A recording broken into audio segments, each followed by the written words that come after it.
સતતં નિજમૂર્તિચિંતકાનાં અધિકશ્વેતમનોહર પ્રકાશે હૃદિદર્શિતદિવ્યરમ્યરૂપં ભગવન્तं તમહં હરિં નમામિ.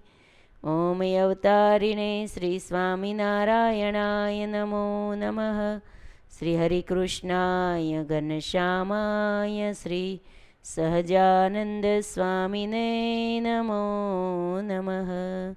બોલો શ્રી સ્વામિનારાયણ ભગવાનની જય. શ્રી હરિકૃષ્ણ મહારાજની જય. શ્રી ઘનશ્યામ મહારાજની જય. સર્વાવતારી પૂર્ણ પુરુષોત્તમ ઈષ્ટદેવ શ્રી સ્વામિનારાયણ ભગવાનના દિવ્ય ચરણ કમલમાં આ દાસના અનંત અનંત પ્રણામ હો, તથા અમારા આદિગુરુ અનાદિ મુક્તરાજ જીવ બાલાડુબાના શ્રી ચરણોમાં તથા સાધુતા મૂર્તિ પરમ પૂજ્ય ગુરુજીના શ્રી ચરણોમાં આ સેવકના વંદન તથા સર્વે વંદનીય પૂજનીય સાંખ્યોગી બહેનો, પાર્ષદ બહેનો તથા સર્વે ભાવિક ભક્તોને ભાવથી જય શ્રી સ્વામિનારાયણ. વિક્રમ સંમત 2082 વૈશાખ વદ 9મીને સોમવાર, તારીખ 11/6/2026. પ્રાણ પ્યારા પ્રભુજીની પૂર્ણ કૃપાથી, વાલા ગુરુજીના રૂડા આશીર્વાદ, દિવ્ય પ્રેરણાથી નિત્ય કથા ચાલે છે. મહારાજ ગઈકાલની કથા આપણે સાંભળી. મહારાજ મચ્છિયાઓમાં બિરાજે છે.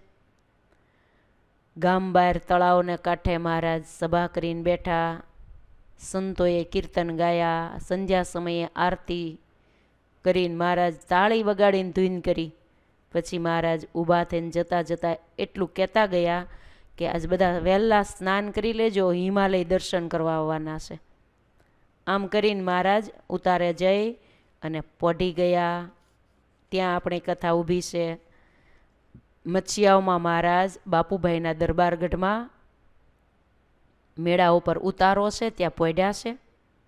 સવારે મહારાજ જાગ્યા છે. સ્નાન વહેલા તળાવમાં મહારાજે સ્નાન કરવા માટે ગયા. નિત્ય વિધિ પૂર્ણ કરી મહારાજ પાટ ઉપર બિરાજ્યા છે. સંતો, બ્રહ્મચારી, પાર્ષદોએ સહિત મહારાજ સભામાં શોભે છે. એ વખતે સત્સંગી બહુ દર્શન કરવા માટે આવ્યા. મચ્છિયાઓના મહારાજ પાટ ઉપર બિરાજમાન થયા છે. એક પછી એક બધા દર્શન કરવા માટે આવે છે. અને મહારાજને, સંતો ભક્તોને મહારાજને પગે લાગીને બધા સભામાં બેઠા. એ વખતે ખોલડિયાદ ગામના ભક્તો મહારાજના દર્શન કરવા આવ્યા છે. એમાં ખેંગાર ભગત વગેરે ભક્તો આવ્યા છે. દર્શન મહારાજના કર્યા. હાથ જોડીને મહારાજને કહ્યું, મહારાજ આજ અમારી રસોઈ આપ અંગીકાર કરો. દયા કરી અને પ્રભુ અમારી રસોઈ આજ તમે લ્યો. એ વખતે બાપુભાઈ મહારાજ પાસે બેઠા હતા સભામાં. બાપુભાઈ બોલ્યા કે મહારાજ આજ તો મારી રસોઈ છે. મેં વિચાર્યું છે કે આજ તો મારી રસોઈ મારે દેવી છે. મહારાજ આ મચ્છિયાઓમાં તમે બિરાજો છો મારા ગામમાં, અને મારે ઘેરે ઉતારા હોય તો મહારાજ મેં એવું વિચાર્યું છે કે જ્યાં સુધી મહારાજ તમે અહીંયા રોકાવ ને ત્યાં સુધી મારી જ રસોઈ. કેમ જે મારે ઘેર મહારાજ તમે પધાર્યા છો ને, બહુ મોટી મહેર કરીને મને લાભ મળ્યો છે, તો મહારાજ મારી રસોઈ રાખો.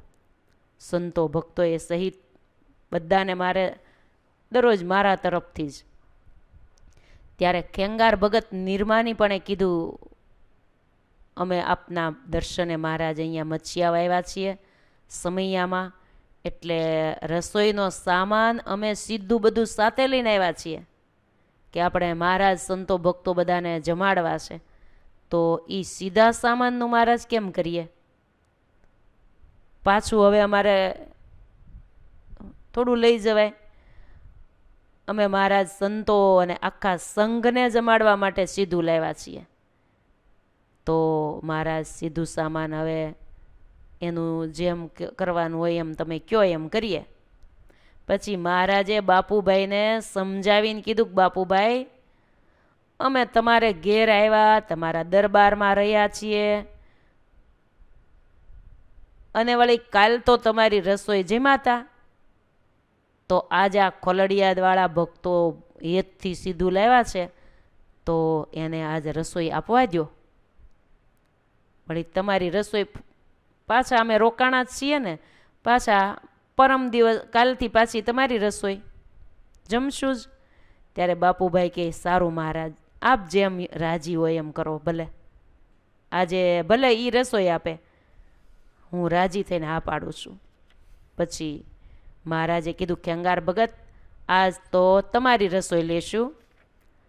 મહારાજે નિર્માની ભક્ત જાણીને એને રાજી કર્યા હો.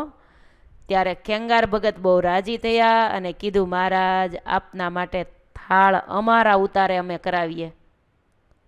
સંતોને સીધું આપ્યું, સંતોએ થાળ કર્યો, મહારાજને જમવા બોલાવ્યા. પ્રભુ થાળ જમવા માટે ખેંગાર ભગત વગેરે આ ખોલડિયાદના ભક્તો આવ્યા હતા ને, એને ઉતારે મહારાજ થાળ જમવા ગયા છે. સાથે બાપુભાઈ આદિક સત્સંગીને પણ મહારાજ સાથે લઈને ગયા. ખેંગાર ભગતને ઉતારે ગયા, ભક્તએ કામળી પાથરી દીધી, એના ઉપર મહારાજ બિરાજમાન થયા. બાજોટ બાપુભાઈને ત્યાંથી ભક્તો દોડા દોડ લઈ આવ્યા. બાજોટ ઉપર મહારાજ એક બાજોટ ઉપર બિરાજ્યા, બીજા બાજોટ ઉપર થાળ મૂક્યો, જળનો લોટો ભરીને બાજુમાં મૂક્યો, અને ઉપર નાની લોટી મૂકીને ગરણું ઢાંકીને મૂક્યો. કેવો વિવેક છે જોયું? મોટો લોટો, બાજુમાં નાની એવી લોટી, ગરણું ઢાંકીને એની ઉપર નાની લોટી મૂકી દીધી. જો મહારાજને બ્રહ્મચારી આ રીતે લોટો ઢાંકીને જ મૂકતા હો. ગમે ત્યાં મહારાજ માટે જળનો લોટો મૂકવો હોય તો ગણું ઢાંકેલું રાખતા હતા. એક લીલામાં ચરિત્રમાં ક્યાંક આવે છે કે મહારાજને માટે એક વખત કોઈ બ્રહ્મચારીએ જળ લઈને આવતા હતા. મહારાજ આમ બેઠા છે દૂર, તો લોટો એમનામ ખુલ્લો લઈને આવ્યા ને, તો મહારાજે ના પાડી, આ જળ અમને નહીં આપતા, ખુલ્લું જળ કોઈ દી નહીં લાવવાનું અમારા માટે. તો આપણને શીખવા મળે ને આમાંથી. આપણે પણ મહારાજને થાળ ધરાવવા માટે જતા હોઈએ, મંદિરોમાં પણ એ રીતે કરતા હોય. પણ તમારે તો રસોડામાં રૂમમાં નજીકમાં જ સિંહાસન હોય તો વાંધો નહીં, પણ કોકને ઉપરને માળે રહેતા હોય, બીજે માળે ઘણાઈને ઉપર મંદિર હોય, કોઈને હેઠે હોય, અથવા તો 2-3 રૂમ મૂકીને વળી પછી આઘું હોય, તો ઢાંકીને જવું પડે. હાવ આમ જ નજીક જ હોય ને તો વાંધો નહીં. નહીંતર ભગવાનને માટે થાળ લઈને જઈ, થાળ ઢાંકીને લઈ જાઓ, જળને ઢાંકીને લઈ જવું, ખુલ્લી વસ્તુ કોઈ વસ્તુ ન લઈ જાવી ભગવાન માટે. કેમ કે ઝીણી જીવાત પણ ઉડતી હોય, મચ્છરે ઉડતા હોય, કે આ કાંઈ નક્કી ન હોય, કે આપને દેખાય નહીં કાંઈ, એ પડી ગયું હોય તો. આ કેટલો વિવેક મહારાજે આપણને શીખવો. આ બ્રહ્મચારી આ રીતે ભગવાનને માટે જળનો લોટો ભરીને મૂક્યો. ટબુડી નાની એવી આવતી ને, એ બાજુમાં રાખી છે. મહારાજ જ્યારે જળપાન કરવાનું માગે એટલે એમાં મોટો અબખોરો હોય ને લોટો, એમાંથી ઠલવીને એ લોટી ભરીને આપે મહારાજને. મહારાજને પીતા ફાવે. બહુ મોટો લોટો લઈને આમ મહારાજને જળપાન કરતા ફાવે નહીં. એટલે આ રીતે મહારાજ જમવા બિરાજ્યા. ધીરે ધીરે મહારાજ જમે છે થાળો. હેતથી ભગવાન વળી પાછા રમૂજ પણ કરતા જાય છે. સંતો ભક્તો દર્શન કરે છે. એ વખતે મહારાજે કીધું, બાપુભાઈ આવો, અહીંયા આવો, આ પ્રસાદી તમે જમો. ત્યારે બાપુભાઈ હાથ જોડીને કીધું, પ્રભુ આપ જમી લો, અમારે તો દરબારમાં રસોઈ તૈયાર જ છે, તો અમે હમણાં ઘેર જઈને જમશું. પ્રભુ આપ જમો. બાપુભાઈએ આમ કીધું એટલે જેનો થાળ હતો એ કોલડિયાદના ખેંગાર ભગત બોલ્યા, દરબાર મહારાજ હેતથી કહે છે તો આપ પ્રસાદ લઈ લ્યો ને. આવી પાવનકારી પ્રસાદી મહારાજ રાજી થઈને આપે છે તો ના ન પાડો. દરબાર આ તો દેવોને દુર્લભ પ્રસાદી છે. ભગવાનની પ્રસાદી ક્યાંથી? ભગવાન સામેથી આપે છે, માટે ના ન પડાય, લઈ લેવાય. માટે જમો બાપુભાઈ, બેસી જાઓ. ખેંગાર ભગત મહિમાવાળા ને, બાપુભાઈ મહિમાવાળા હતા, પણ જરા એમ હોય ને કે મહારાજ પોતે જમવાનું અધૂરું રાખીને મને આપી દે છે, એટલે એમ કીધું. એની મહિમા તો હતો જ, તો જ એને ઘેરે ભગવાનને રાખ્યા હોય ને. પછી ખેંગાર ભગત કે મહારાજ આપે ત્યારે ના પડાય જ નહીં, આપણી પર રાજી થઈ હોય મહારાજ, પ્રસાદ આપે છે. કેટલો પ્રસાદનો મહિમા છે. પોતાના થાળમાંથી પાછા પોતે જ હાથે આપે છે. પછી બાપુભાઈ દરબાર જમવા બેઠા. મહારાજે થાળમાંથી પ્રસાદી આપી, બાપુભાઈ જેમાં. પછી પાર્ષદ સેવક તરીકે પાસે હતા, એણે નાની લોટી ભરીને જળ આપ્યું. જો 3 ઘૂંટડા મહારાજે જળ પીધું, પછી વળી મૂકી દીધું. વારે વારે જળપાન વચ્ચે કરતા જાય, જમતા જાય, વચ્ચે જળપાન કરતા જાય. વળી ઓડકાર આવે ત્યારે પેટ ઉપર હાથ ફેરવે. આ ભગવાનની ચેષ્ટા છે. આમ મહારાજ લીલા કરે છે અને કહે છે કે આજ બહુ જમ્યા અમે, હો હવે નહીં જમાય, હો હવે તો લગારે નહીં હાલે, હવે લાવો જળ અમે ચડું કરીને મુખવાસ લઈ લઈએ. પછી ભગવાને ચડું કરીને અને મુખવાસ લીધો. પછી સંતોની પંક્તિ દરબારગઢમાં કરી. પ્રભુ સ્વયં પીરસવા પધાર્યા છે. લાડુનું પાત્ર ભરી અને બ્રહ્મચારી સંતો લાવ્યા. મહારાજની પાસે આવીને ઊભા રહ્યા. એમાંથી મહારાજ લાડુ લઈ લઈને માંડ્યા પીરસવા. અને શું બોલતા જાય પીરસતા પીરસતા?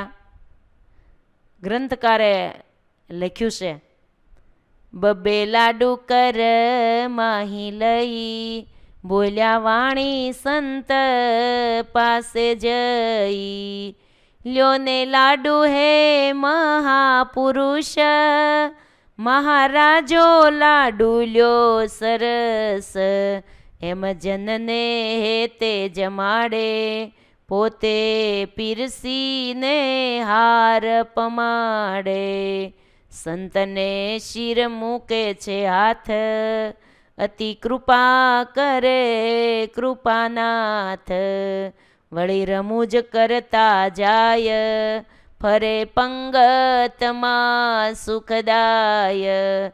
7 વાર ફર્યા સુખ કંદ, જોરે જમાડિયા મુનિવૃંદ. 7 વખત પીરસવા ગયા, સંતોને જમાડ્યા. હસ્તકમળ ધોઈને ઉતારે પધાર્યા. જળપાન કરીને પ્રભુ પલંગે પોઢી ગયા. પણ અહીંયા ગ્રંથકાર લખે છે કે ભગવાન વળી રમૂજ કરતા જાય ને પંગતમાં પીરસતા જાય. ભગવાન રમૂજ કરતા જતા હતા. હો, ભગવાનના રમૂજી પણ સ્વભાવ હતો. ખાલી ભગવાન એમ જ કાંઈ નહીં કે આમ ના મેઠું જોઈને અને મહારાજ પીરસે જ જાય, કોઈને હામુય નહીં જોવાનું, લેવું એટલે લે, નહીં ત્યારે કાંઈ નહીં. એવા ભગવાન નહોતા. હો, મહારાજ રમૂજ પણ કરતા, આનંદ કરાવતા, એવા મોજીલા મહારાજ હતા. હો,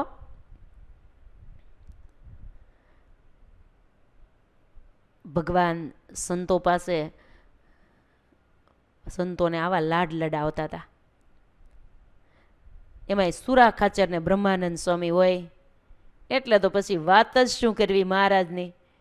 વળી એ 2 વ્યક્તિ હોય ને પાત્ર, ત્યારે મહારાજ ગમે ત્યાં રમૂજ કરે.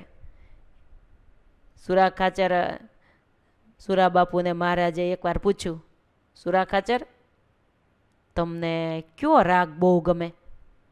સભામાં બેઠા હોય ને મહારાજે ક્યારેક એવું પ્રકરણ ચલાવ્યું હોય, બધાને પૂછે તમને કયો રાગ ગમે, તમને કયો ગમે? એટલે રાગ એટલે ભૈરવી રાગ હોય, કેદારો રાગ હોય, આ રાગના બધા નામ હોય ને. ત્યારે સુરા બાપુને પૂછ્યું, તમને કયો રાગ ગમે બાપુ? સંગીતમાં બધા રાગ છે, એમાં તમારો પસંદગીનો રાગ કયો? ઘણાને માલકોશ ને ઓયલો ને બધો રાગ ગમે, ઘણાને કોઈને સારંગ રાગ ગમે, કોઈને ભૈરવી રાગ ગમે, બધાને જુદા જુદા ગમતા હોય. સુરા બાપુને મહારાજે પૂછ્યું, દરબાર તમને કયો ગમે? તો સુરા બાપુ કે મહારાજ રમૂજી ખરા ને, રમૂજ જ કરી કે મહારાજ બપોરનું ટાણું થયું હોય, મારો છોકરો દીકરો નાથ્યો, એ બપોરને ટાણે મને બોલાવા આવે, બાપુ બાપુ, એ બાપુ હાલો જમવા. એ રાગ મને બહુ ગમે હો. સુરા બાપુ સંગીતના જાણકાર નહોતા, પણ આવી રમૂજ કરતા હો. મહારાજ તો આવી રીતે રમૂજી ભક્તો સંતો આરે રમૂજ પણ કરે, અને મહારાજ સંતોને પાસે કીર્તનો પણ ગૌરાવે, અને મહારાજ રાજી થાય. મહારાજને પ્રેમાનંદ સ્વામીએ પૂછ્યું, પ્રભુ કયો રાગ આલાપું, એટલે કે કયો રાગ ગાઓ? મહારાજ કે ભૈરવ રાગ ગાઓ. ગ્વાલિયરના સંગીતકારો આવ્યા હતા ને, ત્યારે પ્રેમાનંદ સ્વામીએ ભૈરવ રાગ ગાયો.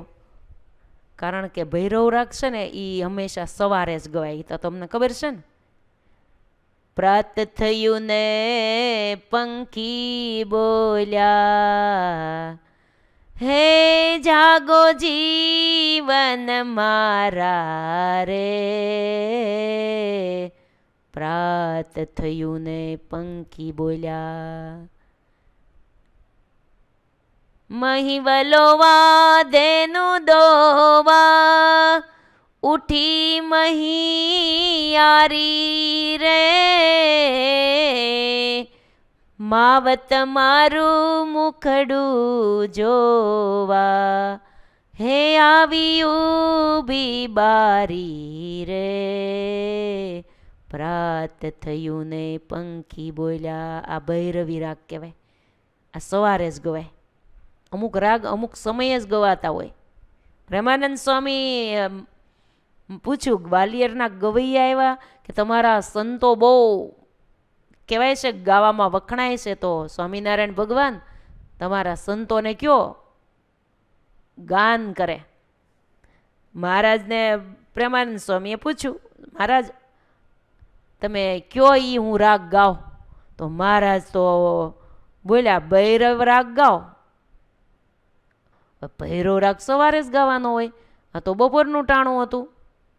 ગ્વાલિયરના સંગીતકારો તો આંચકો લઈ ગયા, કારણ કે સવારનો રાગ કાંઈ ગમે ત્યારે થોડો ગવાય. પ્રભાતિયું આપણે કાંઈ બપોરે કોઈ દી ગાઈએ છીએ? એ સવારે જ હોય.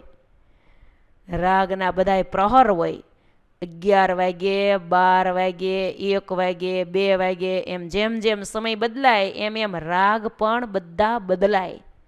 સૌથી છેલ્લે એટલે કે સવારે પહેલા ભૈરવી રાગ ગવાય. ભૈરવી આવે એટલે સંગીતની મહેફિલ પૂરી. કોઈ પણ ભૈરવીની એક તાન ઉપાડી અને એક લીટી ગાઈ લે, બીજું કોઈ સંગીત એની પાછળ રજૂ ન થાય. ભૈરવી રાગ મહારાજે ગુલાબનું પુષ્પ સૂંઘતા સૂંઘતા કીધું, ભૈરવ રાગ ગાઓ.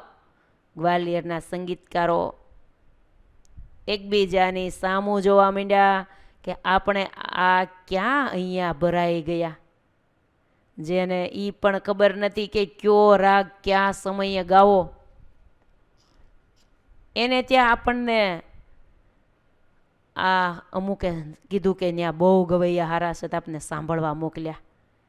પણ જ્યાં પ્રેમાનંદ સ્વામીએ ભૈરવ રાગ ઉપાડ્યો ને, ત્યાં તો આખું વાતાવરણ બદલાઈ ગયું. જેમ જેમ ભૈરવની રાગની આલાપ અને તર્જ ઉપાડતા હતા ને, તેમ તેમ સાંજનો સમય સવારમાં પલટાતો ગયો. સાંજનો સમય હતો છતાં પણ સવારનું પ્રભાતનું મહેસૂસ થઈ ગયું બધાને. કુકડા બોલવા માંડ્યા, પ્રકૃતિ આખી બદલાઈ ગઈ, આખું પરોઢનું વાતાવરણ છવાઈ ગયું. પહેલાં ગાયકો મોઢામાં આંગળા નાખી ગયા, ગ્વાલિયરના ગવૈયાઓ મહારાજના ચરણોમાં પડી ગયા અને કીધું, મહારાજ હવે અમારે સંગીત રજૂ જ નથી કરવું, આની પાસે તો અમારું સંગીત કાંઈ નથી. કોઈ પણ સંગીત હોય એમાં સંગીતકાર ગાતા હોય ને એની સાથે મીઠો તાનપુરો હોય કે સાથે મીઠું વાયોલિન હોય કે મીઠું હાર્મોનિયમ હોય ને તો મીઠાશ બદલાઈ જાય. એમ ગીત તરત જ એની એ જ હોય, કીર્તનો એનું એ જ હોય, પણ સાથે મહારાજની ભક્તિનો જે અનુરાગ બળે છે ને એટલે આખો રાગ બદલાઈ જાય છે, અસર બદલાઈ જાય છે. મીરાબાઈએ કેવા કેવા ભજનો ગાયા. એને એવોર્ડમાં શું મળ્યું? ઝેર મળ્યું. ગીતો ગાયા કૃષ્ણના, શું મળ્યું એને? એ જ ગીતો આજની ગાયિકાઓ ગાય છે તો એને એવોર્ડ મળે છે. મીરાબાઈના બનાવેલા અત્યારે કોઈ ગાયક કલાકારો ગાતા હોય તો એને સંગીતમાં એવોર્ડો મળતા હોય છે. તો એ મીરાબાઈએ પોતે ગાયા તો મીરાબાઈને શું મળ્યું? ઝેર. ન ગાઓ, ગાવાની બંધી કરી દીધી અને ઝેર દઈ દીધું, લ્યો. એટલે આ બધું આવું છે.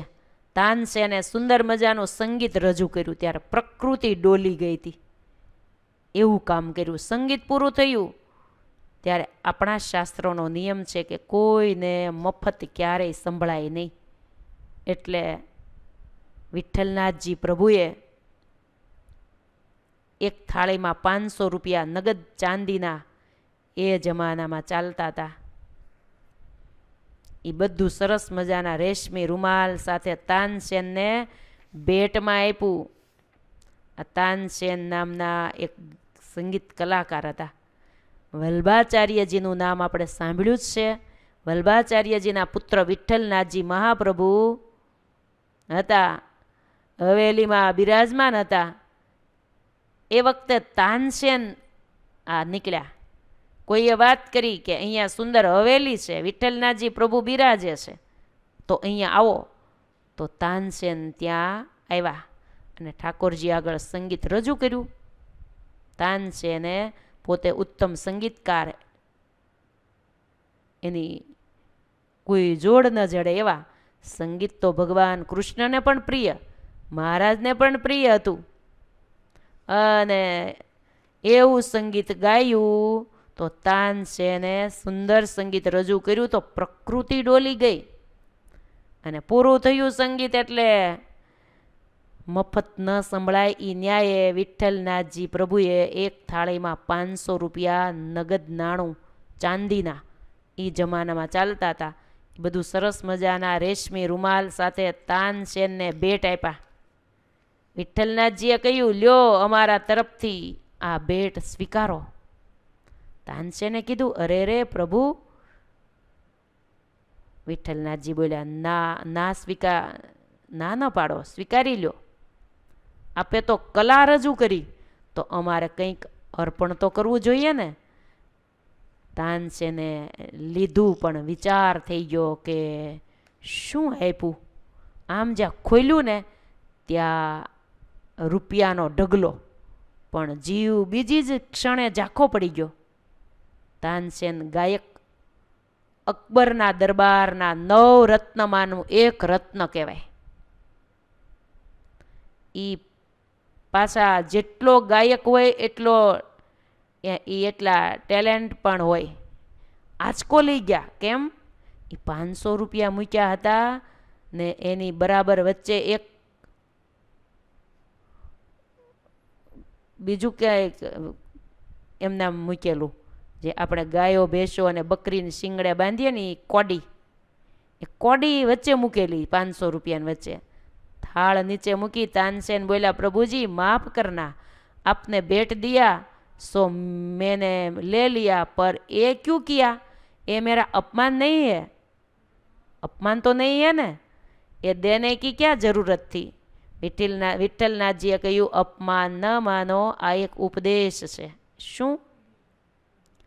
તમે જે આ ઠાકોરજીની આગળ તમારી ગાયકી રજૂ કરીને એના બદલામાં મેં તમને 500 સોનામોર આપી, પણ તમારી પૂરી ગાયકીનું ઇનામ આ કોડી છે. વચ્ચે કોડી મૂકી હતી ને, કે આ તો મારું અપમાન નથી, કે અપમાન નથી. તમે ગાયન કર્યું એનું તમને ભેટ મેં 500 રૂપિયા આપ્યા, પણ તમારી પૂરી ગાયકીનું ઇનામ આ કોડી છે. એટલે કે એની કિંમત 1 કોડીની છે. એટલા માટે કે તમારી પાસે ગાયક કળા બેન મૂન છે, પણ એમાં ક્યાંય ભગવત ભક્તિ નથી, ઈશ્વર ભક્તિ નથી. તમે દિલ્હીશ્વરને રીઝાવો છો, પણ જગદીશ્વરને તમે નથી રીઝવતા. કેટલી સરસ વાત કરી વિઠ્ઠલનાથજીએ, કે તમારી કળા 100% સાચી, બહુ સરસ ગાયું, પણ તમારું ગાન વિદ્યા કોડી જેવી છે. કે કેમ? તમે દિલ્હીના અકબર રાજાને રીઝવવા માટે તમે ગાન કરો છો, પણ ભગવાનને રીઝવવા માટે ગાન નથી કરતા ને, એટલે તમારી ગાયન કળા કોડી જેટલી કહેવાય. ભગવત ભક્તિ નથી, ઈશ્વર ભક્તિ તમારામાં નથી. તમે રાજાને રીઝવો છો, એટલે તમારી તમામ ગાયન કળા કોડીની છે. આમ તમારી ગાયન કળા દિલ્હીના દરબારમાં ચાલશે, જગદીશ્વરના દરબારમાં નહીં ચાલે. ત્યાં તો કોડીની કિંમત, ત્યાં તો કોડીની કિંમતની છે તમારી કળા. લ્યો, સમજાણું? ભગવાને આપેલી કળા ભગવાનને અર્થે વપરાય ને તો એની બહુ કિંમત છે, પણ એનું જગતને અર્થે જ વપરાય, પેટને અર્થે જ ખાલી બધું કરવામાં આવે તો કોઈ કિંમત નથી. રામકૃષ્ણ પરમહંસ બેઠા હતા ને, તો એક યોગના અભ્યાસવાળા એક ભાઈ આવ્યા. એને વિદ્યા આવડતી હતી, એટલે થોડા અક્કડ થઈને આમ બેઠા હો. પરમહંસને જીને કહ્યું, કેમ ભાઈ? પરમહંસજીએ કહ્યું, કેમ ભાઈ, કાંઈ કેવું છે તમારે? તો કીધું, બાપજી મને 84 આસન આવડે છે યોગના. આ 84 લખ 84 હોય છે ને, એમાં જે બધા પશુ પક્ષી હોય ને, એ બધાના એક આસન હોય છે. મકરાસન, મત્સ્યાસન, ઉત્કૃટાસન, કુર્કુટાસન ને સલભાસન ને મયુરાસન ને ભુજંગાસન ને વગેરે બધા જ આસનો પ્રાણીઓ અને પક્ષીના બેઠક ઉપરથી જ હોય છે. એટલે આ રામકૃષ્ણ પરમહંસજીએ કીધું, એ તો બધા પશુ પક્ષીઓના બેઠક ઉપરથી જ હોય છે. એટલે બોલા યોગવાળા અભ્યાસુ ભાઈ બોલ્યા, 84 આસન મને પરફેક્ટ આવડે છે. પરમહંસજી તો બહુ હસ્યા. હસીને કીધું, તમને 84 આસન આવડે છે, પણ 85મું આસન તમને આવડે છે? કોઈ ચોપડામાં, ઓલા ભાઈ કે કોઈ ચોપડામાં ક્યાંય 85મું આસન આવતું જ નથી. કોઈ બુકમાં મેં જોયું જ નથી. એટલે ઓલા ભાઈ કે, બાપજી આ તમે શું કહો છો? 85મું આસન એ ક્યાંય સાંભળ્યું નથી ને જોયું નથી. પરમહંસજી બહુ હસ્યા અને બોલ્યા, તને 84 આસન આવડે છે, પણ 85મું આસન નથી આવડતું ને, એ આવડે ને તો કહેવાય. ત્યારે કે, હે બાપજી તમે જ બતાવો ને એ આસન કયું? ત્યારે રામકૃષ્ણ પરમહંસજીએ કીધું, એ આસન છે, એ આસનનું નામ છે હરિશરણાસન. હરિશરણાસન આસનનું નામ છે. ભગવાનના ચરણમાં વિરામ કરવાનું જો તને આવડતું હોય તો તારી બધી વિદ્યા સાર્થક છે. ભગવાનના ચરણમાં વિરામ, ભગવાનની શરણાગતિ તે સ્વીકારી છે, તો ઓલા આસન તારા બધાય નકામા છે. ભગવાનનું ચરણાસન લઈ લે. બાકી આ કોઈ 84 આસનની જરૂર નથી. એ તો આપણે લખ 84માં ફરશું એટલે બધા આસન કરવાના જ છીએ. વાત એ સાચી ને. ઊંટ થશું તો ઉટરાસન બેસવાનું જ છે. કુકડો થઈશું તો કુકડાની જેમ ઊભું જ રહેવાનું છે. એમાં શીર્ષાસન કે મત્સ્યાસન, એ સાપ બને તો એ કરવાનું છે. આ રીતે બધી યોનિઓમાં પરમહંસજી એમ કહે છે, રામકૃષ્ણ પરમહંસ, બધી યોનિઓમાં બધા આસનો આ જીવે કર્યા છે. એ તો કરીને આવ્યા જ છીએ. એમાં નવાઈ શું છે? તું એમાંથી ફરીને તો આવ્યો છો, પણ આ 85મું આસન તું શીખી લે ને તો તારી વિદ્યા ત્યાં જ કામની છે, નહીતર કાંઈ કામની નથી. યોગનો અર્થ જ એ જ છે. યોગનો અર્થ એ છે જોડાણ. યોગ એટલે જોડાણ. યોગ એટલે જોડાણ. એનો અર્થ થાય ભગવાનની સાથે જોડાણ કરી આપે તો જ યોગ સાર્થક, નહીતર યોગનો કોઈ અર્થ નહીં. હા, જીવવા માટે સારો છે, શારીરિક રીતે માનસિક રીતે બધું વેલ સેટ રાખે, બધું યોગની એ શક્ય છે. શરીર સારું રહે, મન સારું રહે, હેલ્ધી રહેવાય. પણ જો યોગ અને ભગવાનની ભક્તિને કાંઈ સંબંધ ન હોય ને તો યોગ નકામો. ઘણા ભણેલા ગણેલા ધ્યાન વગેરેનો પ્રચાર કરતા હોય. આ રીતે આમ જ્યારે કીધું ને ત્યારે ઓલા ભાઈના મનમાં એમ થઈ ગયું, હો વાતે સાચી, શરણાસન જોઈ. હો, ભગવાનનું શરણ તો સ્વીકારવું જ જોઈએ. શરણ સ્વીકાર્યા વગર, ભગવાનની શરણાગતિ વગર તો આ જીવની શું ગતિ થાય? માટે ભગવાનની ઉપાસના તો કરવી જ પડે. ઉપાસના રૂપી વાણની બધાને જરૂર પડે. એ ભાઈ, હજુ એક શાસ્ત્રીય વાત છે. શંકરાચાર્યજીએ જે વાત કરી છે એ બહુ અદ્ભુત છે, ગહન છે, અતિ ગહન છે. શંકરાચાર્યજીએ તો ભજ ગોવિંદમ, ગોવિંદમ ભજ મૂઢમતે આ વાત કરી છે. પ્રાપ્તે સન્નહિતે મરણેન હિતે રક્ષતી ડુકૃત કરણે. મૃત્યુ સમયે બીજી કાંઈ વિદ્યા કામ નહીં આવે. પ્રથમના 61મા વચનામૃતમાં બ્રહ્માનંદ સ્વામીએ મહારાજને પ્રશ્ન કર્યો કે મહારાજ, આત્મનિષ્ઠા છે એ મૃત્યુ સમયે કેટલી કામમાં આવે? હવે આપણે બધા તો દેહનિષ્ઠા, એટલે કે હું દેહ છું, બસ હું જે છું એ આ દેહ જ છે. લાંબો, ટૂંકો, પટેલ, બ્રાહ્મણ, સાધુ, સાજો, માંદો, આ રીતે હું કોણ? આ દેહ, આ ખોળિયું. એટલે આપણે દેહનિષ્ઠ કહેવાય. પણ આત્મનિષ્ઠ એટલે શું? તો દેહને હું માને જ નહીં. આ દેહથી પર હું સચ્ચિદાનંદ બ્રહ્મરૂપ એવો આત્મા છું. એવી જેને દ્રઢતા થઈ છે એ આત્મનિષ્ઠ કહેવાય. ક્યારેય એમને એવું મનાતું નથી કે હું દેહ છું, પણ હું આત્મા છું, સચ્ચિદાનંદ છું, બ્રહ્મ છું. આવી જેને નિષ્ઠા છે એવી આત્મનિષ્ઠા મોત સમયે અંતકાળે કેટલી કામ આવે છે. આવો બ્રહ્માનંદ સ્વામીનો પ્રશ્ન. મહારાજે જવાબ આપ્યો, જેમ કોઈ નદી તરવી હોય તો ત્યાં તરતા આવડતું હોય એ નીકળી જાય, પણ જેને તરતા આવડતું ન હોય એ ઊભો રહી જાય.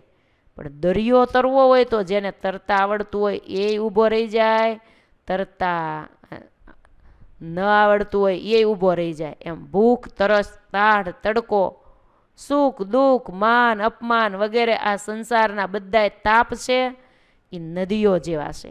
એને પાર કરવા હોય ને તો આત્મનિષ્ઠા વાળો તરી જાય છે.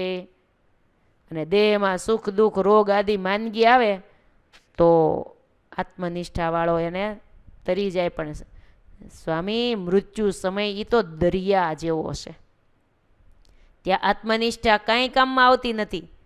ત્યાં તો જેમ દરિયો તરવા વાણનું કામ પડે ને એમ ભગવાનના ચરણારવિંદનો આશ્રય ઉપાસના રૂપી વાણ સિવાય બીજું કાંઈ કામમાં આવતું નથી. અંત સમયે તો ઉપાસના જ કામમાં આવે. આત્મનિષ્ઠા જરૂરી છે, પણ નકરી આત્મનિષ્ઠાની ઉપાસના જોશે. લ્યો, સમુદ્ર કેમ તરાય? તો મોજા પછડાતા હોય, કેમ તરી શકાય સમુદ્રને? એમ જ મૃત્યુ સમય એવો જ છે. ત્યાં આત્મનિષ્ઠા કંઈ જ કામ આવતી નથી. ત્યાં તો ભગવાનની ઉપાસના રૂપી વાણનું જ કામ પડે છે. એક તો એવું છે કે જેવું મોત આવે છે ને, એટલે જેમ મદારી હોય ને એની પાસે કરંડીઓ હોય ને, એમાં એક બે સાપ પૂર્યા હોય ને પછી જેમ વાંસળી કે મોરલી વગાડે ને મદારી, અને કરંડિયાનું ઢાંકણું ઉગાડે, તરત ફૂ કરીને સાપ ઊભો થાય, એમ મોત આવે છે હો. એની સાથે અનંત જન્મોના કર્મો ફૂફાડા મારી મારીને સામે આવે છે. અને જો જેને જોતા આવડતું હોય એને કદાચ સમજમાં આવે અને તરત ખ્યાલ આવી જાય. આપણને ઘણીવાર 20-20, 25-25 કે 40-40 વર્ષ પહેલાંના ચિત્ર કે વાત યાદ આવી જતી હોય છે. આપણે કામ તો બીજું જ કરતા હોઈએ તો પણ હમણાં થોડા વખત પહેલાં જ આમ થયું હતું, આટલા વર્ષ પહેલાં મને આ જોયું હતું, ઘણું નથી યાદ આવી જતું? આખું દેખાતું હોય. એમ મરવા ટાણે અનેક જન્મોના કર્મો સામે આવે છે. એટલે આત્મનિષ્ઠા દ્રઢ કરી હોય, અહમ બ્રહ્માસ્મિ એમ રટણ ખાલી કર્યું હોય, પણ જ્યાં સુધી પૂરી સ્થિતિ ન થઈ હોય, ભગવાનની શરણાગતિ ન સ્વીકારી હોય, ઉપાસના દ્રઢ ન હોય, ત્યાં સુધી બધું જ નકામું છે. માટે ભગવાનનું ભજન કરી લેવું. ઓલા ભાઈને કહે છે યોગ સાધો જે કરો તે, પણ એની સાથે સાથે હરિ શરણાગતિ પણ સ્વીકારજો, ભજન સાથે જોડી દેજો તો કામનું છે. કોઈની જ્ઞાન માર્ગમાં રુચિ હોય તો કોઈની યોગ માર્ગમાં રુચિ હોય તો કરવાનું, રુચિ હોય એ પ્રમાણે કરવું, પણ ભગવાનને છોડીને નહીં, ભગવાનને સાથે જોડીને. કોઈની સગવડતા હોય તો સ્કૂટર ઉપર જાય, કોઈની સગવડતા હોય તો રિક્ષા બાંધીને જતા હોય, કોઈની સગવડતા હોય તો મર્સિડીઝ ગાડી લઈને જાય, જેની જેવી ક્ષમતા. પણ હરિભજન સાથે હોવું જરૂરી છે.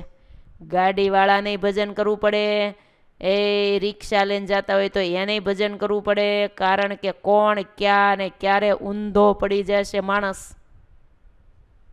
કોનું ક્યાં મૃત્યુ આવી જશે એ ક્યાં ખબર છે.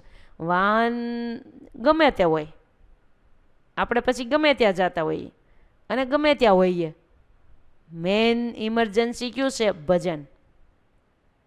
રિક્ષામાં એક જણ બેઠેલ અને રિક્ષાવાળા ભાઈ રિક્ષા ચલાવે, આમથી આમ રિક્ષા જાય. ઓલા બિચારા ભાઈ ગામડેથી પહેલી વાર આવેલા, એટલે એ તો પહેલી વાર રિક્ષામાં બેઠા હશે, તે ખૂબ એ તો ગભરાઈ ગયા હો. રિક્ષાવાળાને ખંભે હાથ મૂકીને કે ઓ ભાઈ, અરે ભાઈ તમે જરા ધીમે ચલાવો ને, જરા સીધી ચલાવો ને, શાંતિથી ચલાવો ને. હું પહેલી વાર રિક્ષામાં બેઠો છું, પહેલી જ વાર હો, એટલે મને બહુ ગભરામણ થાય છે, હું બીક લાગે છે. તો ઓલા ભાઈ કે હું પહેલી જ વાર રિક્ષા ચલાવું છું, હું જરાય ગભરાવશું? તમે પહેલી વાર બેઠા છો તો એટલા બધા ગભરાવશો? હું પહેલી જ વાર ચલાવું છું, જો હું ગભરાવશું જરાય?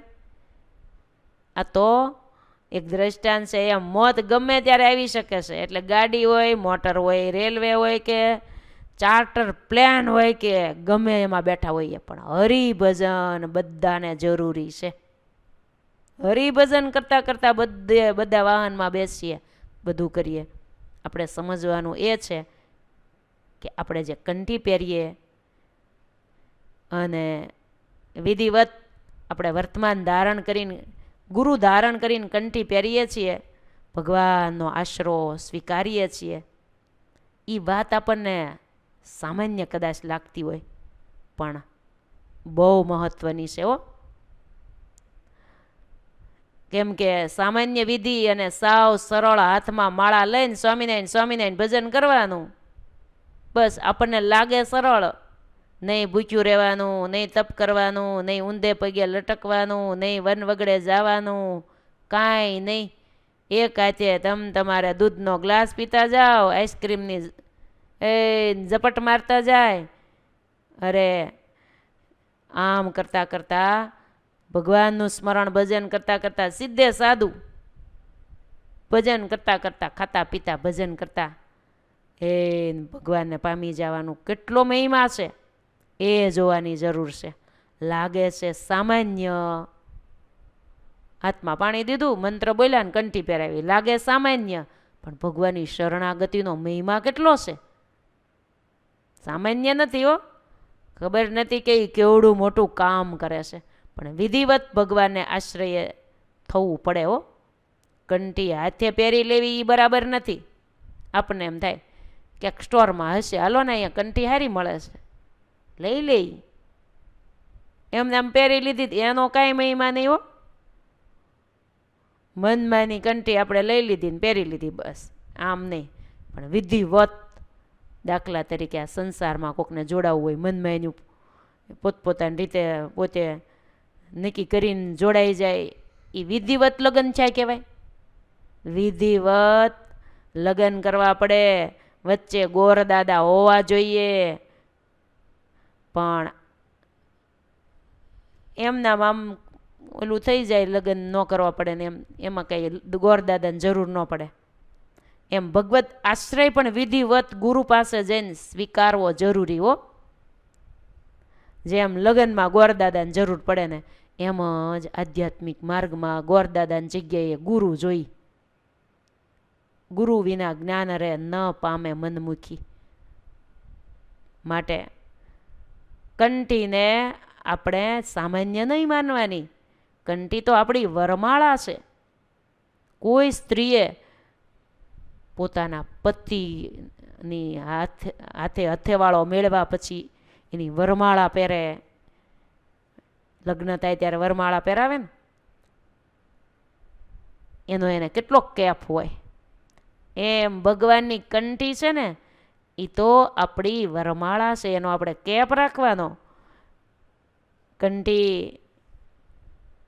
આપણા આત્માનું રક્ષણ કરે, દેહનું રક્ષણ કરે. જેના ગળામાં કંઠી હોય એને કોઈ આસુરી તત્વો નડે નહીં. કંઠી એટલો બધું આપણને આશ્રય, કંઠી આપણને ભગવાનનું એક પ્રકારનું સરનામું છે, એક ભગવાનનું લાયસન્સ છે.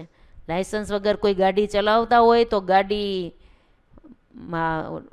પોલીસ ગાડી ઊભી રાખી દે, લાયસન્સ માગે, ન હોય તો પકડે, પૈસા લે, આવું બધું કરે ને. એટલે ગાડી ચલાવવાવાળા કેટલું ધ્યાન રાખીને લાયસન્સ સાથે જ રાખતા હોય છે. એમ આપણી કંઠી લાયસન્સની જગ્યાએ છે. કંઠી પહેરેલી હશે ને તો કોઈ આસુરી તત્વો હામુય નહીં જોઈ શકે. ભગવાનનો આશ્રય દ્રઢ હોવો જોઈએ. આપણે જેને સાવ સામાન્ય આશ્રય માનીએ છીએ એ કાંઈ સામાન્ય નથી. એ તો સામાન્ય નથી. ભગવાનનું ભજન સિવાય કાંઈ કામ નહીં આવે એવું એમ કહેવાય છે. નહીંતર એમ કહેવાય કે એમાં શું વળી, ભગવાનનું ભજન ખાલી કરવાનું હોય એમાં, એનો એવું કંઈ નથી. ભગવાનનું ભજન કરે એ કંઈ સામાન્ય કહેવાય. ભગવાનનું ભજન છે એ તો બહુ મોટી વાત છે.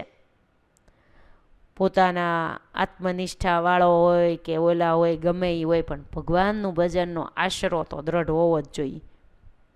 આશ્રયવાળો છે એ તો ભગવાનની નાવમાં બેસી ગયા છે એટલે એનું કામ થઈ ગયું સરળ. નાવમાં બેસી ગયા એટલે નાવવાળા તો સામે કાંઠે મૂકી જ દેવાના છે. આશ્રયવાળાનું કામ સરળ બની ગયું છે. આશ્રયવાળા ભગવાનની નાવમાં બેસી ગયા. જો એના ઉપરથી એક પ્રસંગ સાંભળીએ, આશ્રય ઉપરથી હો. આશ્રયનો કેટલો પ્રતાપ ભગવાનની શરણાગતિનો. કુક્કાવાવ ગામ છે અમરેલી જિલ્લામાં. એની બાજુમાં એક વાઘણિયા નામનું ગામ છે. જૂના વાઘણિયાન, નવા વાઘણિયાન, આ બધાય ગામડાઓની અંદર પૂજ્ય ગુરુજી સત્સંગ વિચરણ માટે બહુ વખત ગયેલા છે. આ બધાય ગામો પૂજ્ય બેનના જાણીતા હો. એ ગામોમાં જઈને 2-2 દી 5-5 દિવસ રોકાઈને સત્સંગ કરાવતા. એવું આ કુકાવામાં તો બહુ વખત મહિનાઓ સુધી રોકાયા છે. મહિનો રોકાય અને આજુબાજુના ગામડાઓમાં જાય, રાત્રે સભા કરવા જાય, વળી પાછા ઉતારો રાખે કુકાઓમાં જ, અને આજુબાજુના ગામડાઓમાં સભા કરવા જાય. એમાંનું આ વાઘણિયા ગામ. એ વાઘણિયા ગામની વાત કરવી છે. આ કુકાવાઓની નજીકનું ગામ છે. તો આ વાઘણિયા ગામમાં જૂનાગઢના ગુણાતીતાનંદ સ્વામીની સાથે રહેતા એવા કૃષ્ણચરણદાસજી સ્વામી પધારેલા. કૃષ્ણચરણદાસજી સ્વામી એટલે આપણા સંપ્રદાયના બહુ મોટા મહાપુરુષ, સમર્થ સંત કહેવાય.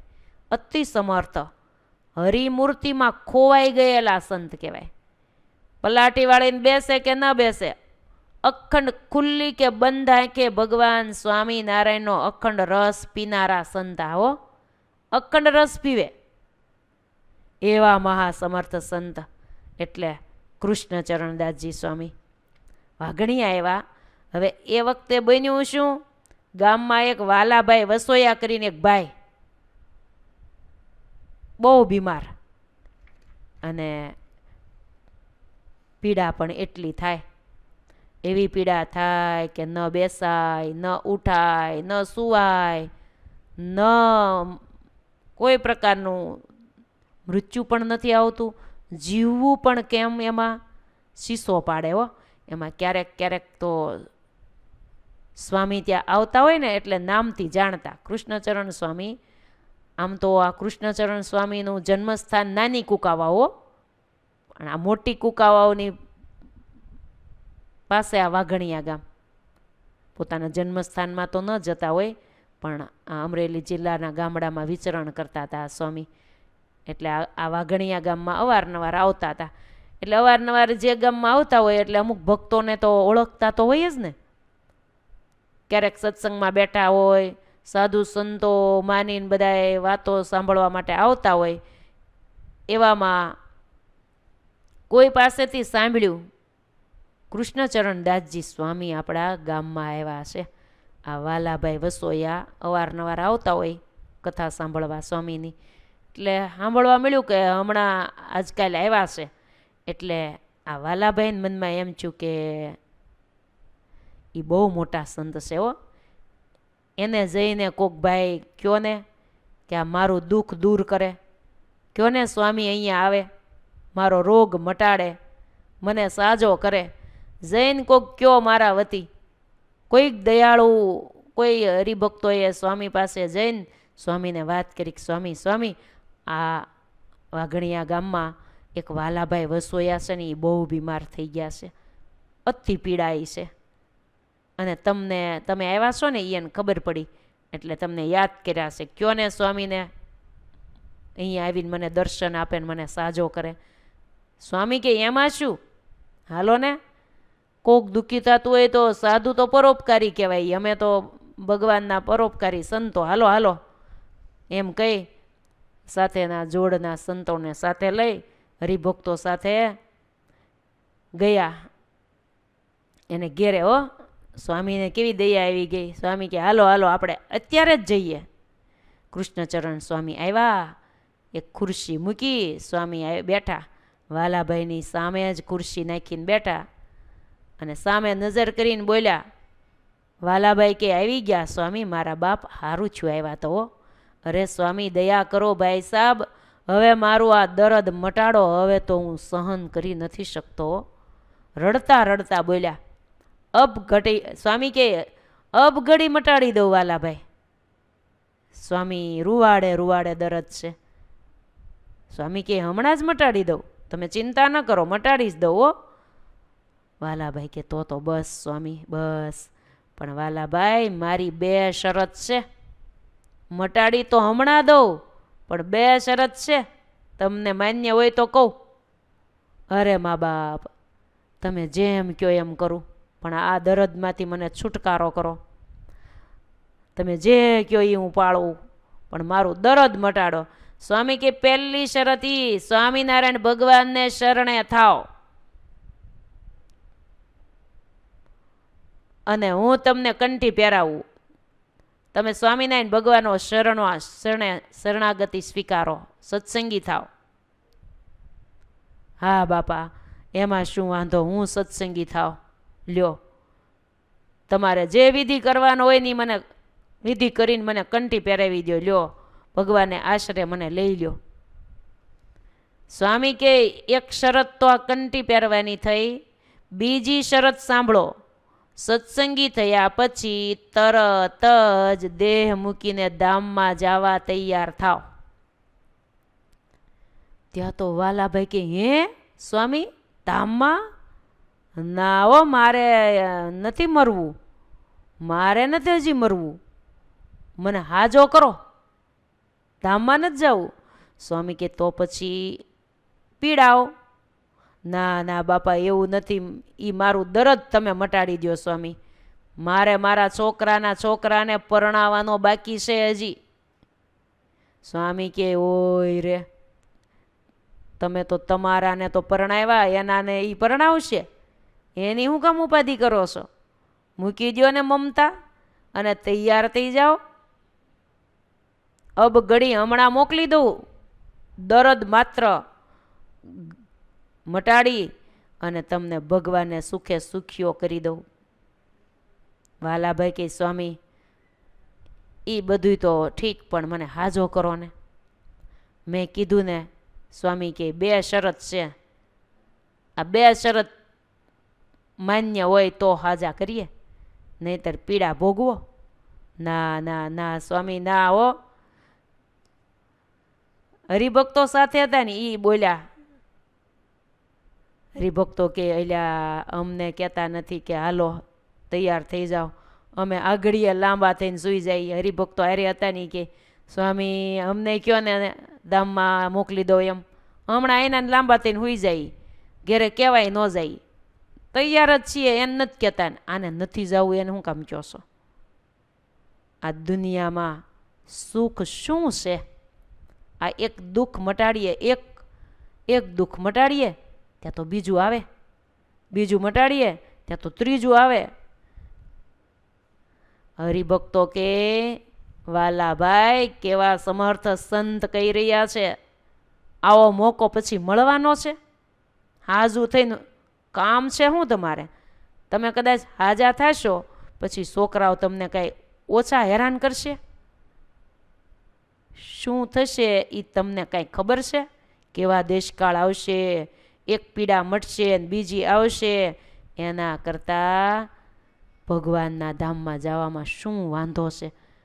આમે આ દેહ કંઈ થોડો અજર અમર રહેવાનો છે? એક દી બધાને છોડીને નથી જવાનું, વહેલા મોડા નથી જવાનું.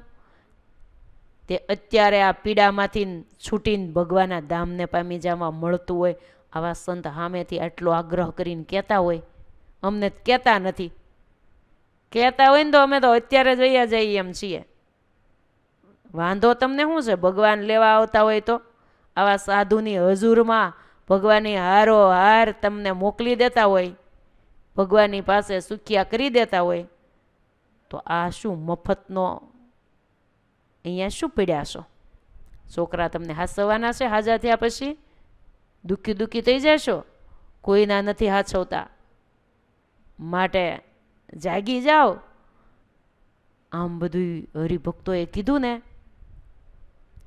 ત્યારે વાલાભાઈ ઊંડા ઉતરી ગયા. એમ ત્યારે માળો છે એવું હો, હાજા થયા પછીની ઉપાધિ છે ખરી હો. હાજા થવાની ઉતાવળ બહુ છે મને, અહીંયા રહેવાની જીવવાની ઉતાવળ, જીવવાની મમતાય બહુ છે, છોકરાને પરણાવવાની મમતા બહુ છે, પણ પછી હાચવશે કેમ એ તો મેં વિચાર્યું નથી. માળું ઈ ઉપાધિવાળું પછી ટલ્લે ચડાવે હો. હા કાંઈ રહેવું નથી. સ્વામી તે મને દયા કરીને મોકલી દો ધામમાં. સ્વામી કે અમે તો દયા કરીએ જ છીએ, લ્યો તમે તૈયાર થતા હો તો. અમે તો દયા કરીને તો તમને કહીએ જ છીએ ક્યારના, તમે ના પાડો છો. હવે ઢીલા પડી ગયા હો વાલાભાઈ વસોયા કે સ્વામી હું તૈયાર થઈ ગયો, હવે મને મમતા ટળી ગઈ, મને નથી હવે ઈચ્છા રહેવાની. એના છોકરાઓને કહે લ્યો છોકરાઓ સાંભળજો, આ સ્વામી તો મને હવે ધામમાં મોકલવા તૈયાર થયા છે. લ્યો ત્યારે છોકરા બોલ્યા, હા બાપા. અને છોકરાને કે લે તું તારા છોકરાને પરણાવજે, અને મારે હવે એમાં કાંઈ પડવું નથી, અને તમારે જેમ કરવું એમ તમે કરજો. હવે હું તો દુઃખી બહુ થયો,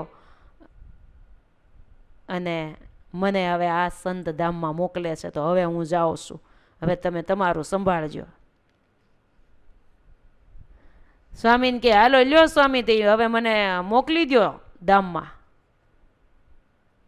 સ્વામી કે લાવો હાથ. બે શરત છે ને, પહેલાં તો વર્તમાન ધરાવીને પહેલાં ભગવાનને શરણે થવું પડે. એમનામ ધામમાં કેમ જવાય? હજી સુધીમાં તમે ભગવાનની શરણાગતિ નથી સ્વીકારી. પહેલાં લાવો હાથ, લાંબો કરો, જમણો હાથ લાવો.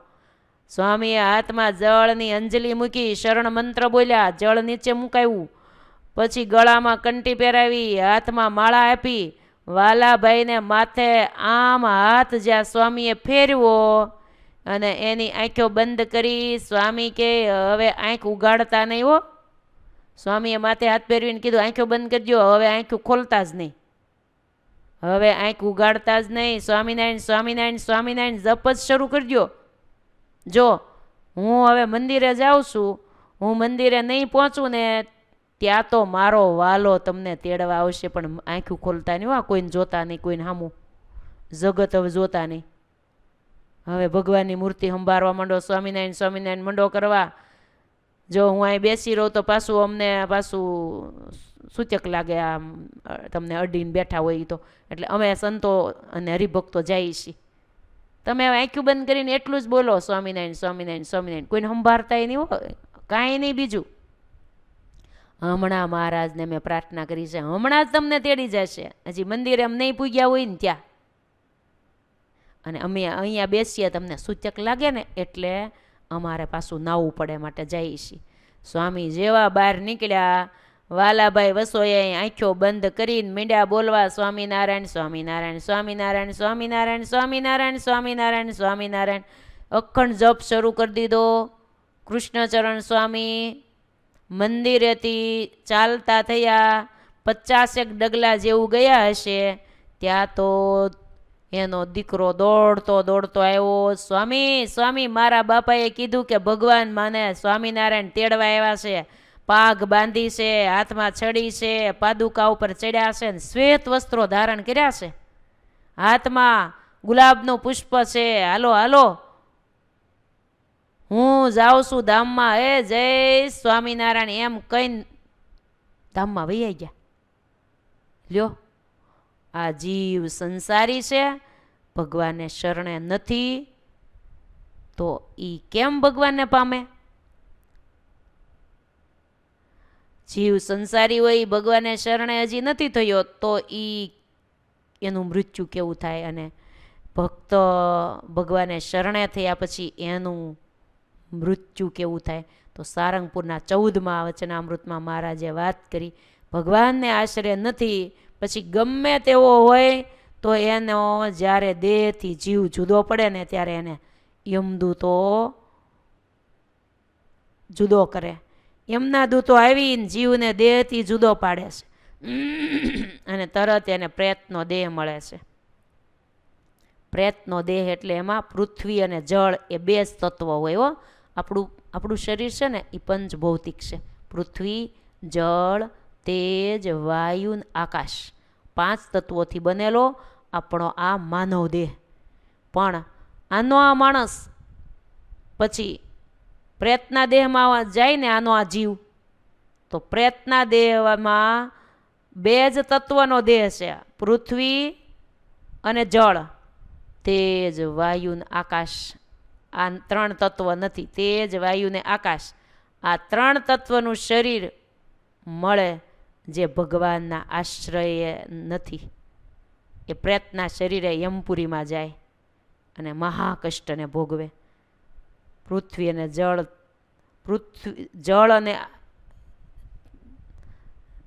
પૃથ્વી અને જળ એ 2 તત્વ એનામાં ન હોય, અને તેજ, વાયુ, આકાશ આ 3 જ હોય. એ 3 તત્વનો દેહ હોય, અને બે ન હોય. અને પછી એ પ્રેતાત્માને યમપુરીમાં પછી જાય, રખડે, ભટકે. માટે ભગવાનના આશ્રય છે ને એ હરિનું ભજન કરે. એ જ્યારે દેહ મૂકે ત્યારે એને લેવા જમ નથી આવતા, ભગવાન ને ભગવાનના સાધુ આવે. મહારાજે મધ્યના 63માં વચનામૃતમાં કહ્યું છે કે અંત સમયે કારણ શરીર રહ્યું હોય એટલે અનેક જાતની આધિ વ્યાધિ ઉપાધિ આ જીવને ઘેરી વળે છે, પણ એ જ સમયે ભગવાન ને ભગવાનના સંતના દર્શન થાય છે. દર્શન થતાની સાથે જ એને તમામ આધિ વ્યાધિ ઉપાધિ માત્ર શમી જાય છે અને જીવ પરમ સુખીઓ થઈ જાય છે. મહારાજે કહ્યું કે આ આશ્રયનું ફળ આ છે કે ભગવાન અને ભગવાનના સાધુ એને તેડવા આવે છે અને દેહમાંથી જીવને જુદો કરે છે. એવો શબ્દ એમાં યમ વાપર્યો છે. અહીંયા શું વાપર્યું? એને ભગવાન અને ભગવાનના સંતના દર્શન થાય છે. એનો જીવ દેહને મૂકીને જુદો થાય, જુદો કરે નહીં, જુદો થાય છે. જેમ સરસ મજાનું તેલ લગાવીને 2 પડી રોટલી કરી હોય ને, એના 2 પડ એકદમ સરળતાથી જુદા પડી જાય. કકડાવો ને તો કકડીને નોખા પડી જાય. એવી જ રીતે જીવ શરીરમાંથી જુદો પડી જાય, 2 પડી રોટલીની જેમ જુદો પડી જાય. લ્યો, આમ શરીર ભગવાન પછી ચિન્મય પ્રકાશનું એવું શરીર આપે છે, દિવ્ય શરીર આપે છે ભક્તિ કરી હોય એને. અને એ શરીરે કરીને ભગવાનના ધામમાં ભગવાનની સમીપે જઈને નિવાસ મળે છે. આ ભગવાનની ભક્તિ કર્યાનું ફળ છે. વાલાભાઈ ગયા ભગવાનના ધામને પામ્યા. આ આશ્રયની વાત સામાન્ય લાગે, પણ કાંઈ સામાન્ય છે નથી. ભજન કર્યું એની કેવી ગતિ થાય છે ને. અને ભગવાનનો આશ્રય ખાલી હજી તો વાલાભાઈ આમ કંઠી પહેરી સંતો પાસે, અને સ્વામિનારાયણ ભજન હજી તો 1-2 મિનિટે નહીં કર્યું હોય ત્યાં તો ભગવાન ધામમાં તેડવા આવ્યા. આશ્રયનું ફળ કેટલું મોટું! આશરો સ્વીકારવાથી કેટલું મોટું ફળ મળે. લ્યો, અને એ જ સ્વામી એ જ વખતે એક ખેડૂતની વાડીએ સ્નાન કરવા ગયા. તો સ્નાન કરીને પાછા આવતા હતા, રસ્તામાં પટેલની વાડી પાસે એક બળદ બેઠો હતો. એટલે સ્વામી કે, ભગત આ બળદ અહીંયા કેમ બેસી રહ્યો છે? કોનો છે? કૃષ્ણચરણ સ્વામી સ્નાન કરીને આવતા હતા, પટેલને પૂછ્યું. ત્યારે ભગત કે, ઈ સ્વામી મારો તો આ બળદ નથી, ગામમાં કોકનો છે, મારે કાંઈ નામ નથી દેવું. બિચારાએ જ્યાં સુધી કામ કર્યું ને બળદે, ત્યાં સુધી કામ એની પાસે કરાવ્યું, અને કામ કરતો થાકી ગયો બળદ, એટલે પછી એને સૂટો મૂકી દીધો છે, જ્યાં ત્યાં બેસી રહે છે. ફરતો ફરતો અહીંયા આવતો તે હું એને નિરણ પૂળો નાખું છું, પાણી પાવ. તે હમણાંથી તો એ બેસી જ ગયો છે આમનામ, તે હવે ઊભોય નથી થતો. સ્વામી કે, કેટલા દિવસથી બેઠો છે? સ્વામી 10 થી 15 દિવસથી આમ નામ બળદ બેઠો છે. અરે રે, એ સાધુ સંત પાસા જળ હાથમાં લઈ તુંબડામાંથી જળ લીધું, બળદની માથે રેડ્યું, શરણ મંત્ર બોલ્યા, અને બળદને ભગવાન સ્વામિનારાયણને શરણે લીધો. સ્વામીએ જય સ્વામિનારાયણ કહીને પાણી છાંટ્યું અને કીધું, ભગત હમણાં બળદને મહારાજે ધામમાં તેડી જાય છે. લ્યો, વિચાર કરો. હજુ આમ થોડુંક ચાલ્યા ને ત્યાં તો બળદે પ્રાણ છોડ્યા. એ ક્યાં શાસ્ત્ર ભણવા ગયો તો, એણે ક્યાં ભજન ભક્તિ કર્યા હતા, પણ આશ્રયનું ફળ જુઓ. બળદ ભગવાને શરણે છો તો એને તેડવા આવ્યા. હજી એક વાત સાવ સાદી. રાજકોટની બાજુમાં ગુંદાસરા ગામ, ત્યાંના મૂળજી ભગતનું નામ તો સાંભળ્યું જ હશે ને, આપણે ઘણી વાર વાત કરીએ છીએ. એની પાસે ખેતીમાં એક બળદ, એ બળદ માંદો છો, ઢોર બાંધવાનું ડાળિયું હોય ને ફરજો, એમાં બાંધેલો. પણ મૂળજી ભગતને એમ થાય કે 15 વર્ષ સુધી એણે બિચારા બળદે ખેતીમાં મદદ કરી, દશાંશ વિશાંશ કાઢીને હું ઠાકોરજીને અર્થે વાપરું, એમાં આ બળદનો ભાગ છે. એટલે બળદ પાસે ગયા, એની પાસે બેઠા, કાનમાં સ્વામિનારાયણ મહામંત્રની ધૂન કરી, જન્મંગલના 108 મંત્રો એના કાનમાં બોલ્યા. બળદે ધ્યાનથી સાંભળ્યા. ભગતે મહારાજને પ્રાર્થના કરી, મહારાજ જેટલી મેં સેવા કરી છે ને સત્સંગની, કેમ કે ખેતીમાં જે કાંઈ પાકે એનો 10મો 20મો ભાગ હું તમને અર્પણ કરું,